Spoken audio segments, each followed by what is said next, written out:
So Christo, here we are. Wow, look at this. Under the shadow of Table Mountain, this fantastic school. And this is the place, if my memory serves me correctly, where your life collided with the grace of God. Just right over here in the Nassau Center. Wow. And what a memory that was. What do you remember from those days? I was a brand new follower of Christ. And I can remember going to a meeting and there was an announcement about a prayer meeting. And I thought, wow, I'm going to join this thing. And we happened to come here to start praying. And I can remember those days praying prayers that, or learning a prayer language that had nothing to do about me or my agenda or my jobs or anything like that. It was all kingdom stuff and gospel and how we wanted God to change our city. And guess what? 19 years later, we've seen some of those prayers answered. It's amazing.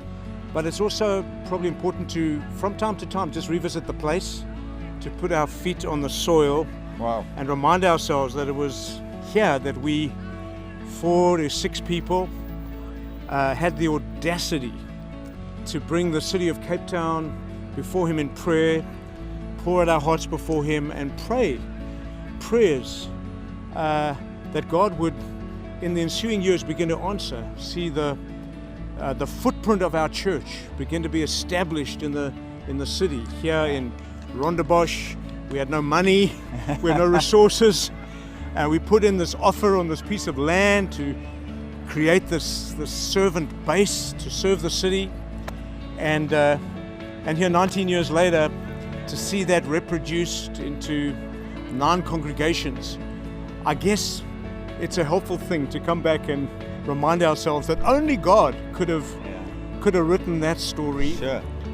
And remind us that if we wanted to do it again, we probably would need to go from 4 to 6 people praying these desperate, audacious prayers to maybe all 9 of our congregations meeting in their spheres and looking around and asking God to increase their footprint in the city in a strategic way. I remember the one prayer we cried out to God, Lord, make us an authentic, attractive, accessible. The 3A prayer, the triple A prayer, make us authentic, attractive, and accessible community that people could come and experience something of the grace of God, the scandal of the gospel.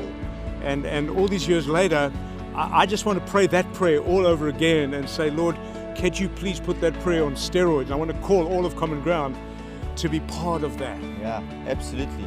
I like to believe that the boundary lines have fallen for us in pleasant places, and that God, as we stay on our knees, as we embrace humility, could well increase both the footprint and fingerprint of Common Ground across the city. Wow, these are heady times in which to be living out our faith. I'm signing up for that.